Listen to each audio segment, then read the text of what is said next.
Hai Sobat Simfoni, kembali lagi di podcast Ngomel bareng aku Hana di sini. Dan hari ini aku ditemani sama teman-teman kakak cantik di depan aku ini. Ada Kak Loren, halo Kak. Hai. Dan juga ada Ibu Ati di sini. Selamat siang Ibu. Nah teman-teman, hari ini bakal banyak banget topik-topik menarik yang akan kita bahas. Jadi stay tune di podcast Ngomel kali ini. Oke, pertama-tama nih, aku mau tanya dulu sama Kak Lauren. Kita kan hari ini topiknya mungkin kita nyerempet dikit lah ya ke keberagaman. Nah, aku mau tanya nih, menurut pendapat Kakak, itu keberagaman itu apa sih? Keberagaman menurut aku itu tentang perbedaan di berbagai aspek. Jadi ada banyak sekali aspek-aspek yang di dalamnya itu terdapat banyak sekali ciri khas yang kemudian itu bisa dikumpulkan menjadi satu gitu. Jadi persatuan gitu ya? Iya, dan nanti akhirnya bisa tercipta sebuah keberagaman gitu. Oke, berarti perbedaan-perbedaan jadi satu, itu yang buat beragam gitu ya Kak? Betul. Oke, nah aku sering dengar nih kata keberagaman dan juga ada nih kata keseragaman. Nah, itu kira-kira perbedaannya apa ya Ibu? Atau itu satu kata yang memang memiliki arti yang sama, dua kata maksud saya, punya arti yang sama atau bagaimana? Keberagaman sama keseragaman ya? Mirip-mirip nyerempet itu. Tadi Kak Laurencia kan Kak Laura ya, Iya, Laura aja. gitu ya. Menceritakan tentang keberagaman. Keberagaman itu macam-macam, jenisnya beda, terus mungkin maknanya atau apapun yang berbeda ya. Kalau keseragaman kita ngambil katanya seragam, dari kata seragam. Kalau pakai baju sekolah itu seragam kan? Seragam berarti sama. Sama, satu gitu. Kalau tadi banyak berbeda-beda, tapi kalau keseragaman itu ya satu. Seragam sama semua gitu. Kalau saya sih mendefinisikannya seperti itu. Homogen, heterogen gitu. Betul ya. lah, mungkin heterogen gitu. Berarti ini menarik banget tentang keberagaman dan juga keseragaman yang mungkin teman-teman sobat nih masih sering keliru nih membedakan dari dua kata tersebut nih. Tadi udah dijelaskan oleh Ibu dan juga dengan Kak Lauren mengenai perbedaan dua kata yang sebenarnya rempet-rempet nih dari penyebutannya nih. Nah, aku mau tanya nih, menurut Ibu atau menurut Kak Lauren, apa sih itu keberagaman itu, kenapa itu bisa ada gitu? Tadi kan dijelaskan karena ada perbedaan-perbedaan. Nah, itu gimana sih kok bisa perbedaan-perbedaan itu, gimana caranya biar mereka tuh beragam menjadi satu, itu nggak menimbulkan ketimpangan-ketimpangan. Jadi kan sekarang kan berbeda-beda, ada yang pecah gitu. Nah, konflik gimana, gitu ya? Iya, biar jadi satu tuh kita menyatukan keberagaman, perbedaan itu tuh menurut Ibu gimana? Saya dulu atau Laura dulu? Ibu dulu mungkin. Bagaimana keberagaman itu biar jadi satu gitu? Iya. Kalau keberagaman itu jadi satu perlu kalau kita bicara manusia ya, kita bicara setiap individu itu kan sebenarnya setiap individu terlahir berbeda. Tuh, setiap orang meskipun kembar sekalipun itu pasti beda. Kalau Kak Hana mungkin lihat orang kembar kayaknya oh itu sama ya, tapi sebenarnya itu kan gitu ya. ada bedanya itu. Tapi dari keberagaman itu biar jadi seragam atau satu, tentunya ada kalau di hastalaku ya. Iya. Kalau di hastalaku gitu ada nilai yang bagaimana caranya keberagaman itu jadi satu. Salah satunya adalah pengertian. Pengertian. Pengertian kan berarti memahami ya. Kita bisa memahami orang lain yang berbeda dengan kita. Saling menerima gitu ya, Ibu. Meskipun beda ya nggak apa-apa. Justru beda itu yang bisa membuat kita satu sama. Itu kalau menurut saya. Kalau Kak Laura mungkin beda. Gimana nih pandangan Kak Laura? Kalau untuk keberagaman itu yang beda-beda itu jadi satu, pandangannya kurang lebih sama sih, karena kan dari perbedaan itu dari berbagai aspek kan Kak. Jadi dijadikan satu itu gimana ya? Kayak jadi sesuatu yang menarik. Terus dari perbedaan-perbedaan itu kan kita bisa mengambil sebuah nilai yang sekarang kita sebut dengan nilai hastalaku gitu. Jadi dari perbedaan-perbedaan itu bisa memunculkan keberagaman yang menjadikan kita untuk semakin semakin lagi untuk bersatu, saling menghargai, saling bekerja sama di tengah-tengah perbedaan gitu. Berarti keberagaman itu nilainya sangat positif ya ternyata betul. di antara kita itu juga, karena kan kita Indonesia ini ya, Bhinneka Tunggal betul Ika, ya. Jadi beda-beda kita punya- tetap satu Wah, juga. Bhinneka Tunggal Ika, berbeda-beda tapi satu. Mau sedikit bercerita boleh? Boleh Oke. Ibu, silakan. Kak Laura pernah, Bu Atik pernah mungkin masuk di kelas ya. Kebetulan Ya. saya guru sejarah. Oh, Ada satu artikel menarik di buku itu membahas tentang melting pot. Kalau melting pot itu kan wadah ya kalau nggak salah dalam bahasa Indonesia ya. Melting itu meleleh. Jadi apa sih maknanya? Jadi kalau kita ibaratkan kalau kita beli es krim tuh ditaruh di satu wadah, es krimnya itu bermacam-macam, ada rasa vanila, rasa stroberi, rasa coklat. Kalau meleleh itu es krimnya bisa sendiri-sendiri jadi satu. Bisa. Jadi satu. Itu kalau mencerminkan Indonesia seperti itu. Kalau kita lihat sejarahnya, ngobrolnya tentang sejarah karena saya guru sejarah.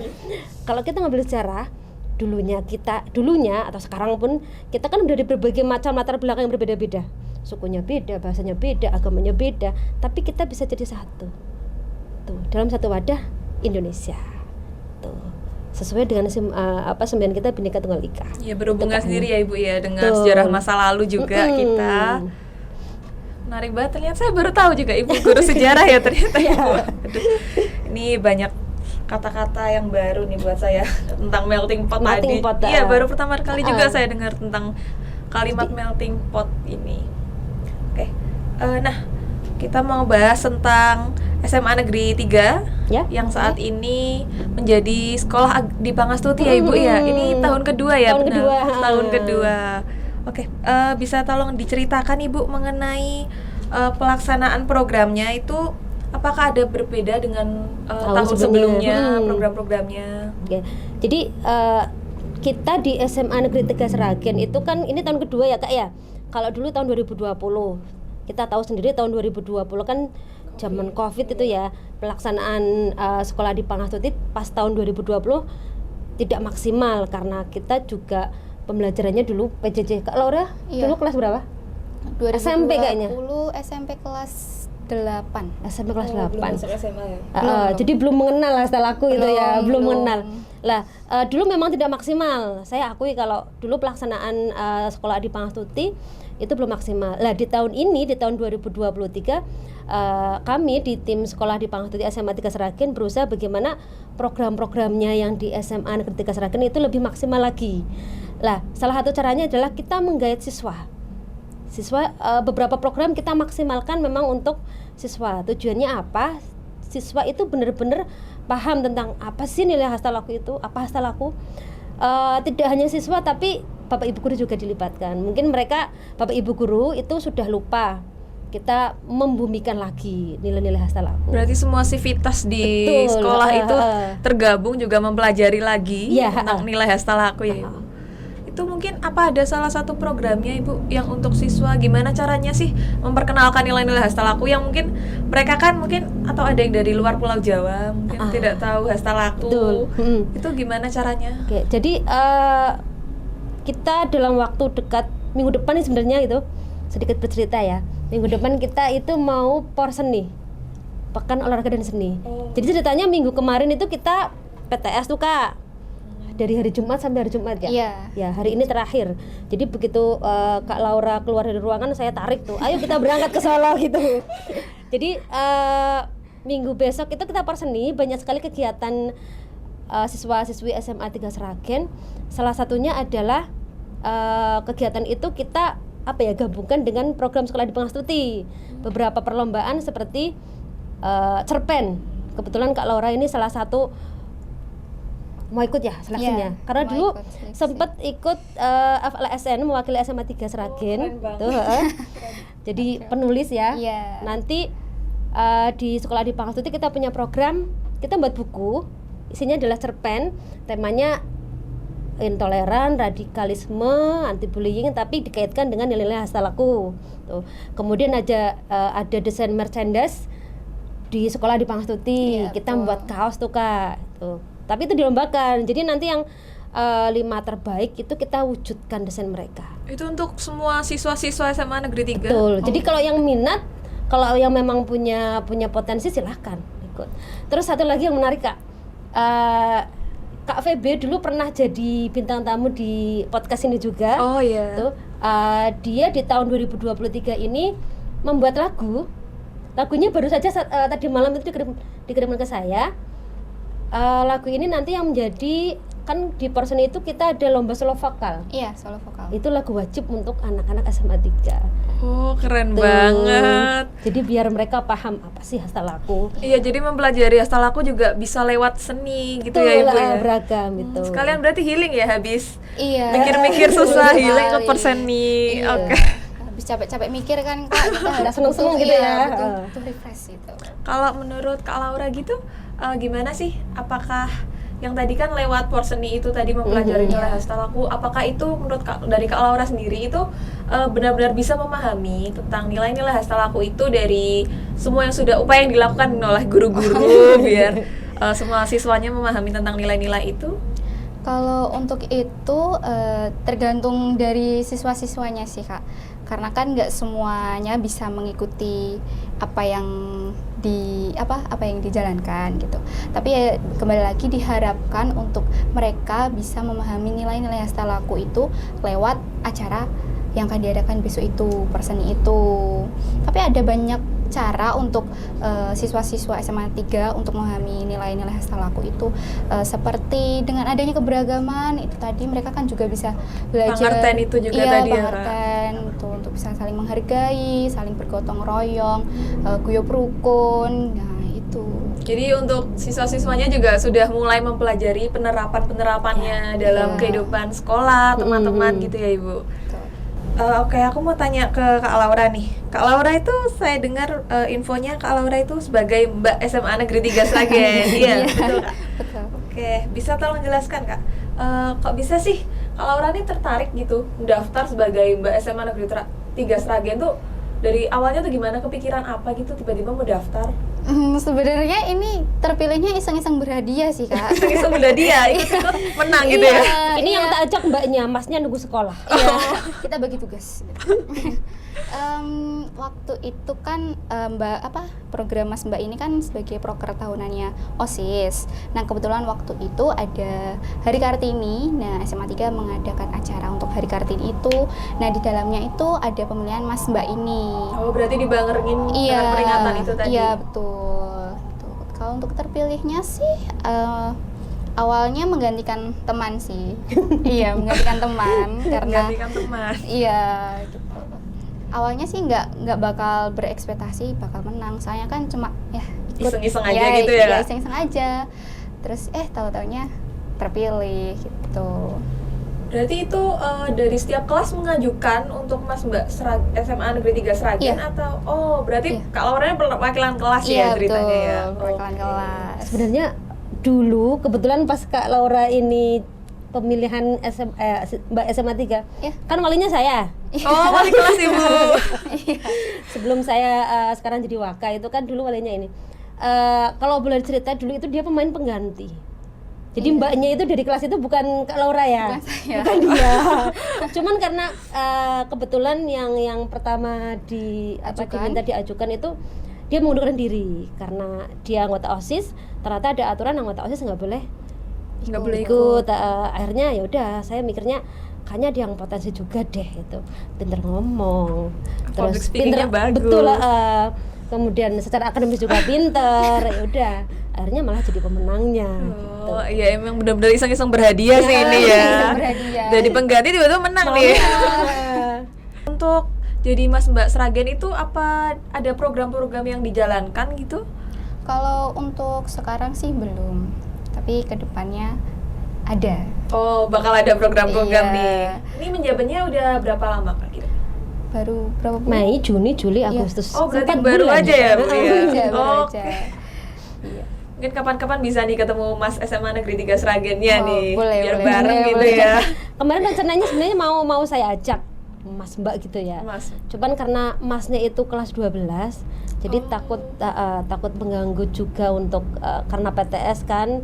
Terus ya udahlah Mbaknya aja, Masnya nunggu di sekolah aja gitu. Ini Mbak Lauranya kelas? Kelas 11. Oh, kelas 11. Kelas 11. Oke.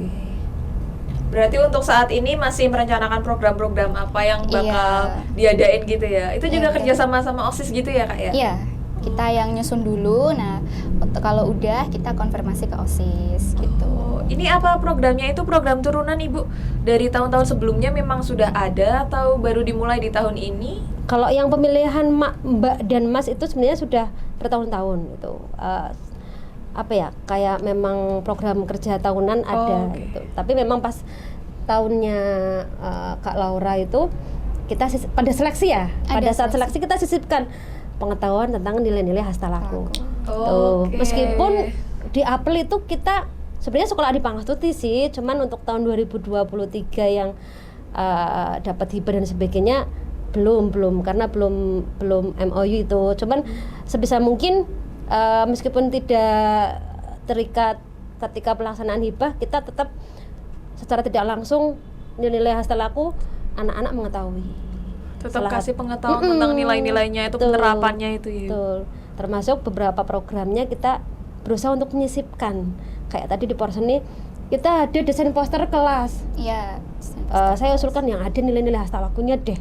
Gitu. Oh iya, jadi mereka juga mau lomba belajar dulu nih nilai hastalaku nih. Lomba mading kelas harus ada yang hastalakunya nih. Jadi secara tidak langsung kan anak-anak juga belajar tentang apa sih hastalaku sih tuh. Berarti Kak Laura sebelum jadi Mas Mbak itu juga mempelajari dulu ya hastalaku, atau udah di spill dikit nih bakal ada nilai hastalaku, atau memang tertarik? Enggak sih, kalau waktu kan ada seleksi tertulis sama public speaking. Jadi waktu tes tertulis itu ya kita harus belajar lagi, materinya dikasih, terus ada sekolah pengertian, ada sekolah di Pangsut itu apa, sekolah yang menerapkan nilai hastalaku itu apa. Jadi kan kayak bertanya-tanya, kok ada ya? Kenapa? Gitu. Baru denger gitu ya pertama kali. Berarti masih awam banget waktu pendaftaran itu ya. Jadi kan kayak nggak tahu masa mau ikut gitu. Udah berkecil hati gitu loh. Tapi ternyata setelah dikulik-kulik lagi, ternyata ini gitu. Berarti ini salah satu contoh yang berhasil dari penerapan nilai hastalaku tadi ya Ibu ya. Keren banget ini.